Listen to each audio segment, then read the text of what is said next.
Welcome to the Banker Lamp. Please enjoy the video. You start by confirming Uefi mode in BIOS and preparing a bootable Windows 10 USB.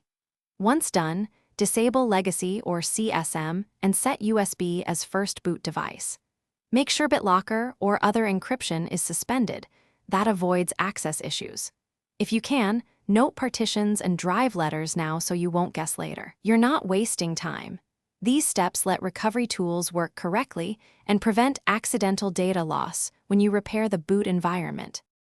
Once booted to the recovery command prompt, use diskpart to list disks and assign a letter to the EFI system partition, typically 100-500 MB formatted FAT32. Then run bcdbootc /windows/lns/ss/f-uefi to recreate EFI boot files. This writes a fresh boot manager. If you get access denied, run bootrec/fixboot and confirm ESB is FAT32 and mounted. Finally, run sfc and dism offline if system files are suspect. These steps rebuild the Uefi boot configuration reliably.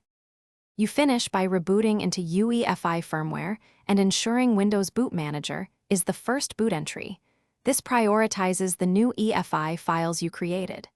If the system still fails, run startup repair from the installer and repeat the BCD boot process after reassigning the ESB drive letter.